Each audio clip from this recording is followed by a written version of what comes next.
Seperti biasa, ada yang tidak hadir hari ini? Ada ya? Siapa?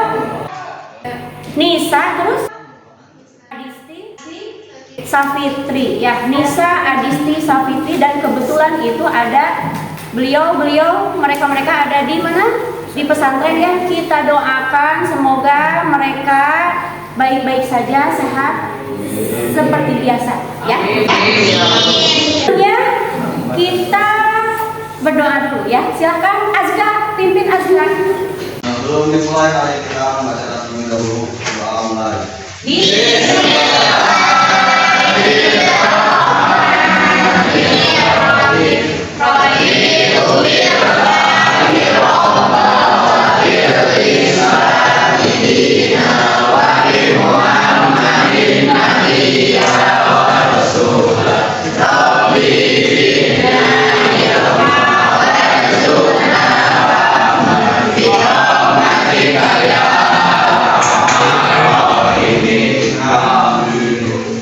Biar tambah semangat, masih ingat yel ibu? Masih. Dicoba. Kini ya. Nah, terkompak belah dia. Kini ya. Punyanya Bu Elma ya. Terima kasih ya. Silakan kalian tengok kiri kanan apabila ke bawah, apabila ada sampah silahkan diambil dulu ya, simpan dulu. Ada sampah? Tidak ada? Ya, sudah, alhamdulillah ya. Kalian sudah siap untuk sudah siap untuk belajar ya? Ya. Dengarkan semuanya. Orang-orang yang ada di sekitar kita pasti tahu istilah organik. Kalian pernah mendengar istilah organik? Benar. Apa saja? Sampah, terus? Limbah. Apa? Limbah. Terus apa lagi? Senyawa. Betul, organik ya. Biasanya kita melihat organik dan anorganik itu di tempat sampah. Ya, tapi tidak semuanya itu organik dan anorganik itu ada di sampah. Ya, yang nanti kalian akan praktekkan itu berhubungan dengan senyawa organik dan anorganik. Coba lihat. Gambar apakah ini? Kalsium karbonat. Biasanya kalsium karbonat ada di mana? Apa ini? Ada yang tahu? Pupuk. Ya. Kalsium karbonat ini biasanya digunakan untuk petani untuk apa? Nah, itu ya. Selanjutnya coba lihat. Ini gambar apa? Ininya. Terus ini gambar apa? Urea. Ya. Ini apa?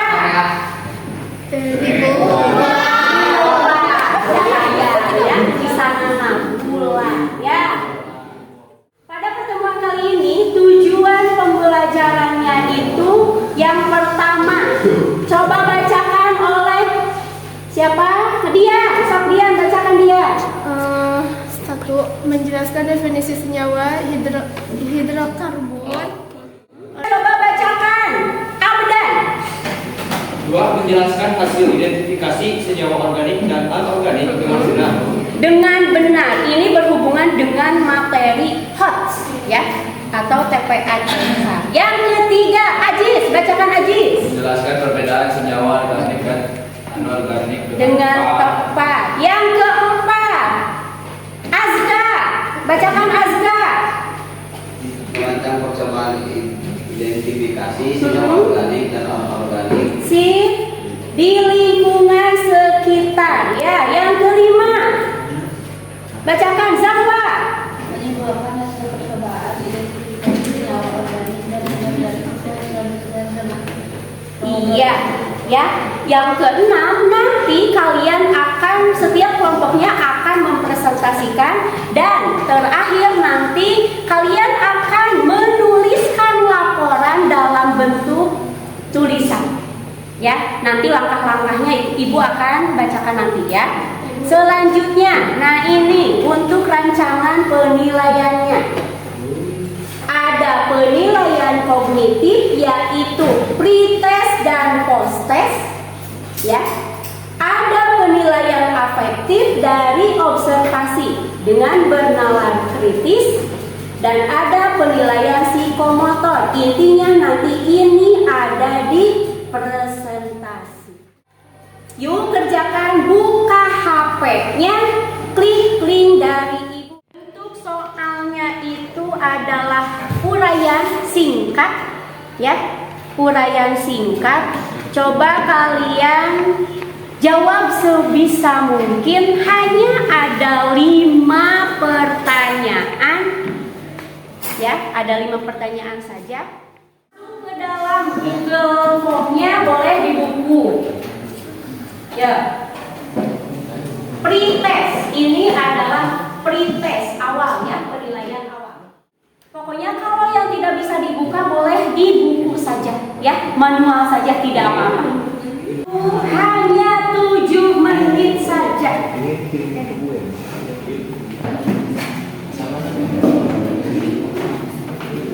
Ya, semuanya kalau yang tidak kata Ibu juga, kalau yang tidak bisa kebuka Google Form-nya boleh di buku nanti dikumpulkan dan dikasih nama ya.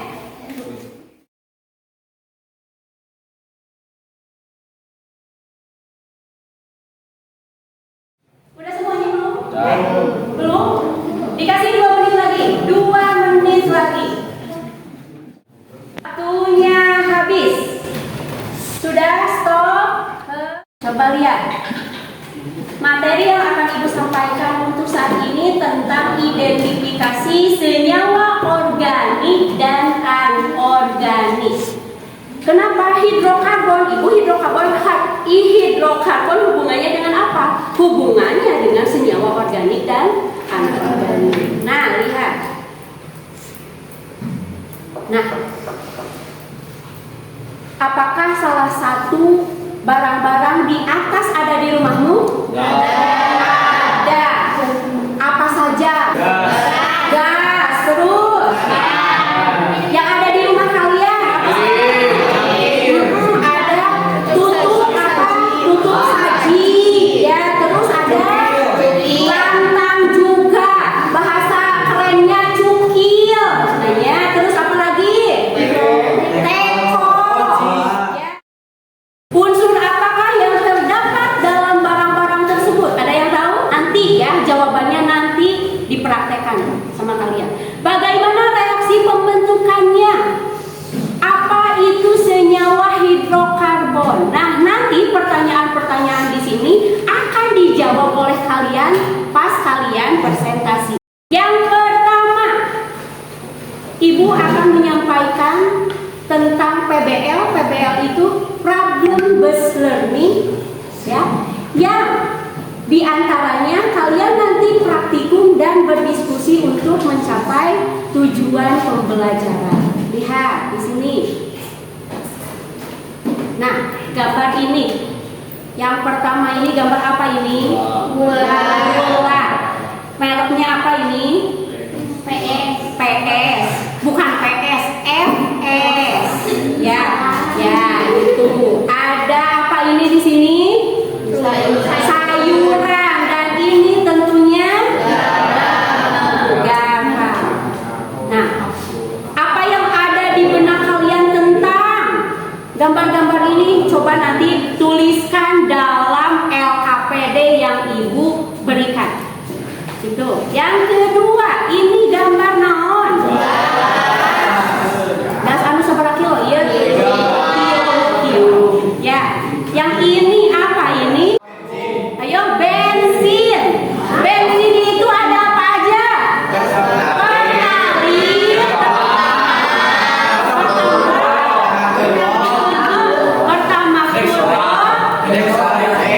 Pertama, biasanya lamun buat itu buat apa? Solar. Nah, itu juga termasuk ke dalam ini, ya. Senyawa organik dan anorganik. Nah, ini apa?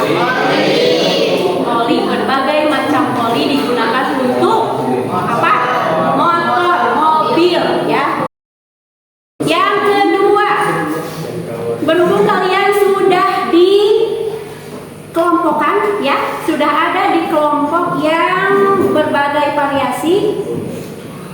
Nah, coba apa yang akan terjadi saat gula dan garam dibakar, Cung? Gula meleleh, terus garam meleleh. Garam meleleh. Ada yang meleleh, ada yang mencair, ada yang mengkristal. Nanti kita buktikan bersama-sama. Ya, itu. Terus, adakah perbedaan di antara kedua hasil pembakaran? Ada. Yang tadinya gula itu apa? Padat. Masa padat? Enggak. Serbuk, badan serbuk. Nah, oke, ada kerikil-kerikilnya. Ya, menjadi apa? Nanti kalian buktikan sendiri. Di dalam fase ini, yang akan Ibu nilai itu adalah penilaian sikapnya itu bernalar kritis, mengemukakan pendapat kalian masing-masing dan menjawab pertanyaan yang ini nanti dijawab di HPDI. Silahkan untuk menyimak video di sini. Bagaimana pembakaran senyawa hidrokarbon di kehidupan sehari-hari? Hidrokarbon sendiri memiliki arti, yaitu sebuah senyawa yang terdiri dari unsur karbon dan unsur hidrogen. Seluruh hidrokarbon memiliki rantai karbon dan atom-atom hidrogen yang berikatan dengan rantai tersebut. Istilah tersebut digunakan juga sebagai pengertian dari hidrokarbon alifatik. Selain mempunyai pengertian, hidrokarbon juga mempunyai ciri-ciri secara umum. Ciri-ciri umumnya tersebut adalah menghasilkan uap berupa H2O dan karbon dioksida CO2 serta panas selama pembakaran.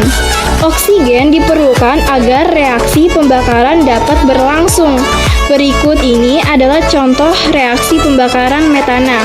CH4 ditambah 2O2 menghasilkan 2H2O ditambah CO2 plus energi. Jika udara miskin gas oksigen, maka akan terbentuk gas. Coba langsung kalian praktekkan. Yuk. Satu senyawa ya. Misal gula dulu. Habis gula, lihat perubahannya nanti dituangkan dalam KPD. Setelah itu habis gula boleh garam.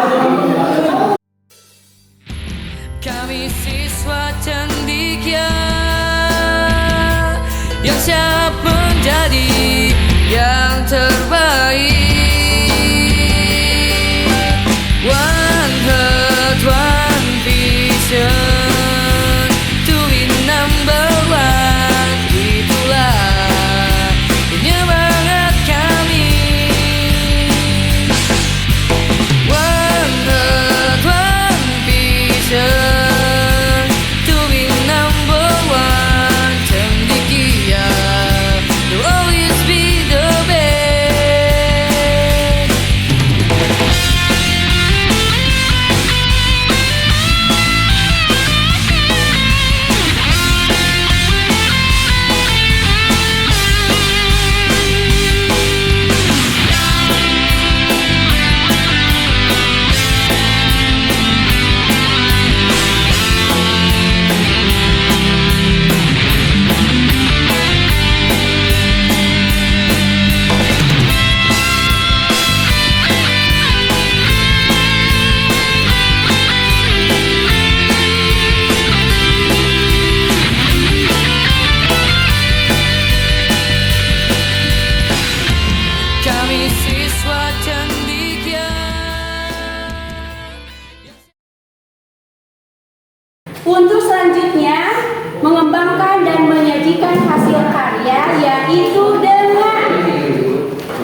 semuanya. Ayo maju.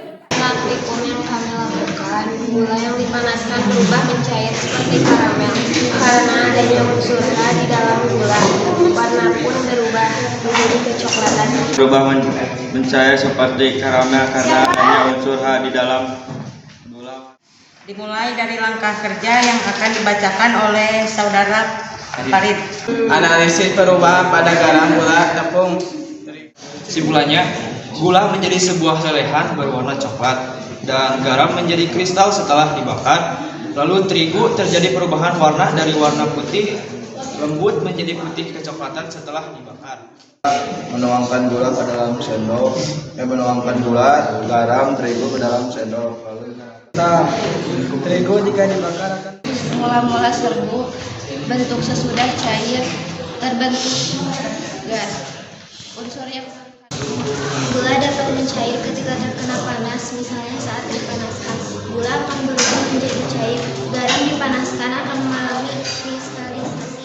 Terigu akan mengalami kristalisasi jika dipanaskan dan berubah. Dari jawaban kelompok 1 sampai kelompok 5, tarik kesimpulan yuk. Siapa yang mau mencoba menarik kesimpulan? Cung. Garam termasuk senyawa anorganik. Perubahan warna pada garam yaitu mengkristal karena unsur karbon. Adapun endapan yang terkandung dalam terigu menandakan terigu mengandung karbon. Tadi sudah ditarik kesimpulan, coba start post test. Untuk post test di sini ada 10 soal ya. Tiap soalnya bernilai 10 dan hasilnya semuanya jadi 100 ya. Yuk, silakan. Kami siswa cendekia yang siap menjadi yang terbaik. One heart, one vision to be number one. Itulah penyemangat kami. One heart, one vision to be number one. Cendekia will always be the best.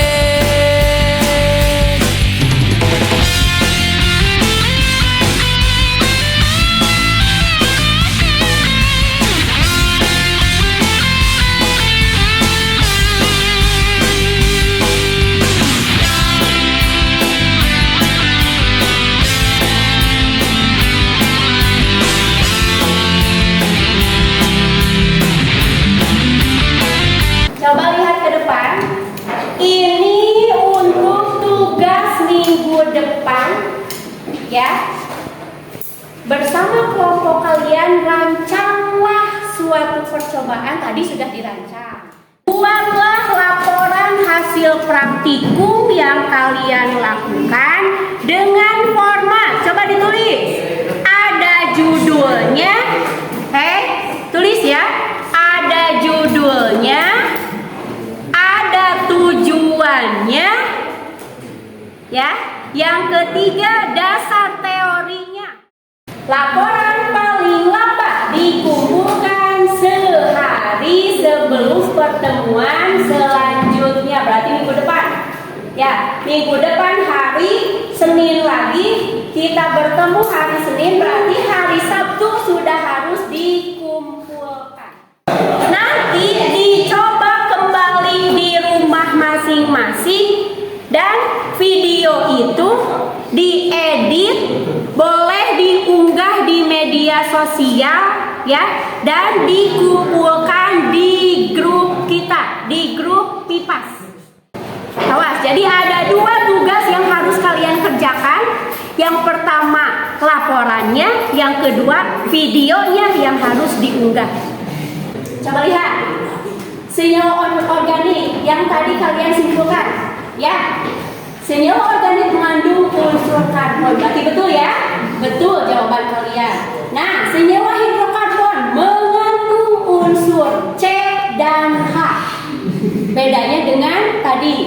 senyawa organik. Sumber senyawa organik yaitu berada pada tumbuhan dan hewan, batu bara, gas alam, dan minyak bumi. Ini komponen paling besarnya itu adalah CHO yang tadi Ibu sebutkan, yang tadi kalian simpulkan juga. Ada yang bisa menyebutkan perbedaan? Beda kan tadi ya?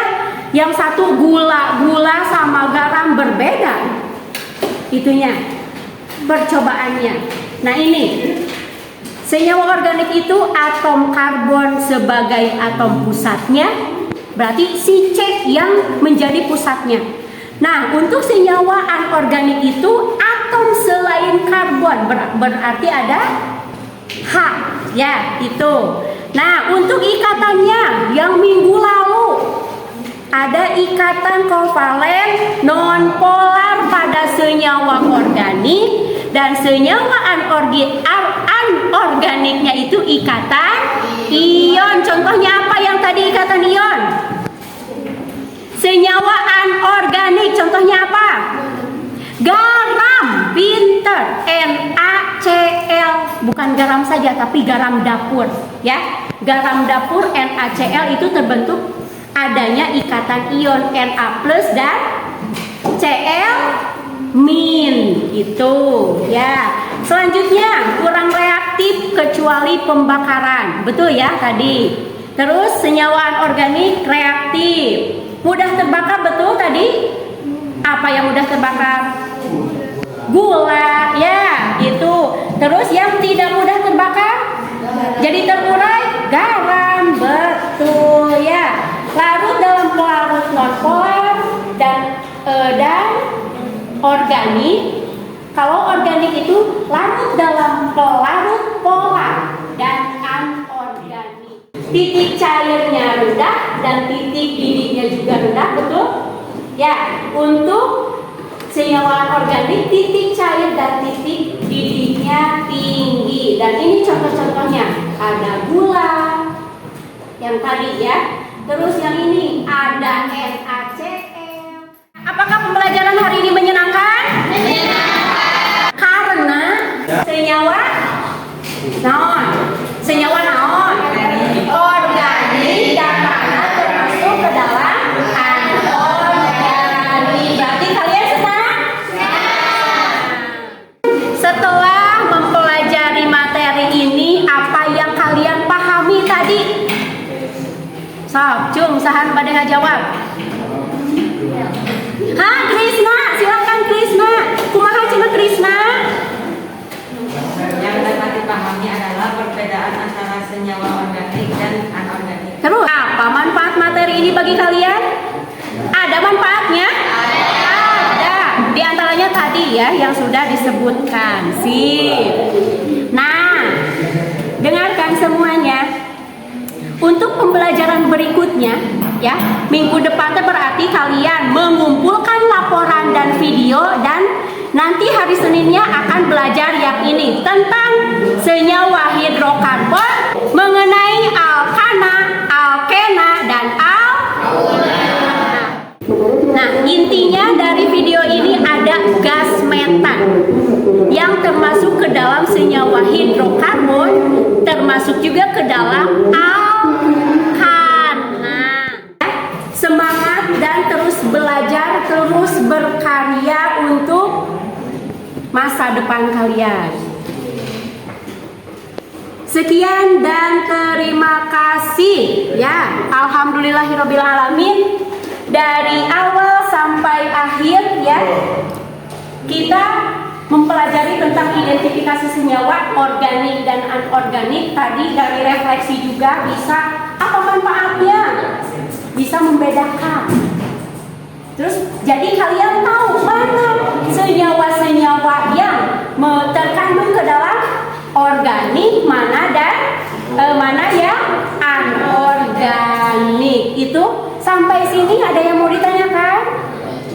Tidak ada? Cukup? Sekali lagi, hari ini menyenangkan? Menyenangkan, alhamdulillah. Kita akhiri saja pembelajaran ini dengan pembacaan Alhamdulillahirobbil alamin. Berdoa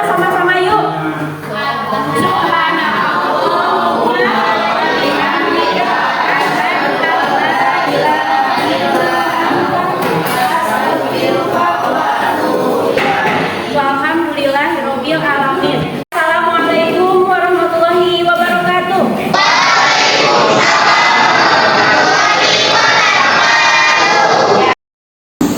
Bismillahirrahmanirrahim. Assalamualaikum warahmatullahi wabarakatuh. Di sini saya akan mewawancarai observer mengenai PPL siklus kedua kemarin. Untuk pertanyaan pertama, apakah performance guru itu mencangkup pengelolaan kelas, kejelasan artikulasi, dan mobilitas posisi guru sudah baik, Bapak? Baik, menurut saya tentang kegiatan PPL siklus 2 kemarin itu sudah sangat baik, mulai dari mobilitas guru nggak monoton, jadi nggak diam di satu tempat, dan saya pun melihat siswanya itu antusias mengikuti pembelajaran, sehingga semua mengikuti dengan baik dan terlaksana dengan kondusif. Ya, untuk selanjutnya tentang penggunaan alokasi waktu, apakah sudah sesuai? Kalau tentang alokasi waktu, kalau nggak salah itu mulainya jam 9.45 ya sampai jam 11.15 itu, kalau nggak salah itu berarti 1,5 jam ya, berarti itu sudah memenuhi, sudah sesuai lah, waktu itu sudah sesuai. Ya, terima kasih. 1,5 jam. Iya, betul. Nah, yang terakhir Bapak, apakah mulai pendahuluan, kegiatan inti, dan penutup itu sudah terlaksanakah atau ada yang tersisa gitu Bapak, ada yang belum terlaksana? Menurut Bapak bagaimana? Oke, untuk itu menurut saya itu sudah sesuai, sudah baik, mulai dari langkah-langkah pembelajarannya, mulai dari pembukaan ya, awalnya dari pembukaan pembelajaran, diawali dengan salam, terus berdoa, terus setelah selesai penutup pembelajaran, Bu Elma menutup dengan pertama melakukan kesimpulan pembelajaran, terus menyampaikan materi selanjutnya, dan menutup dengan doa gitu. Itu sangat baik kalau menurut saya. Oke, catatan buat Bu Elma mengenai proses pembelajaran yang kemarin dilaksanakan itu, pertama mungkin dari pembenaran bahasa Indonesia yang baik dan benar ya, mungkin itu harus ditambahkan, terus penambahan lagi dalam media pembelajaran berupa penayangan video-video yang menunjang dalam pembelajaran, terus lebih berinovasi mungkin itu ya, lebih berinovasi lagi dalam pembelajaran, sehingga siswa pun tidak merasa bosan, karena mungkin dengan alokasi waktu yang 1,5 jam, dengan menayangkan video berupa edukasi, tetapi ada yang menghiburnya juga gitu, jadi ada refresh lah gitu, mungkin itu masukannya. Baik, mengenai PPG siklus 2 dengan materi hidrokarbon dan minyak bumi, identifikasi senyawa organik dan anorganik dengan model pembelajaran problem based learning PBL dengan metode pembelajaran praktikum dan diskusi. Pembelajaran dengan modul membuat saya merasa semangat dalam belajar. Kegiatan pembelajaran yang telah dilaksanakan membantu saya lebih mudah memahami mengenai identifikasi senyawa organik dan anorganik. Mungkin sekian dari saya selaku peserta didik. Wassalamualaikum warahmatullahi wabarakatuh.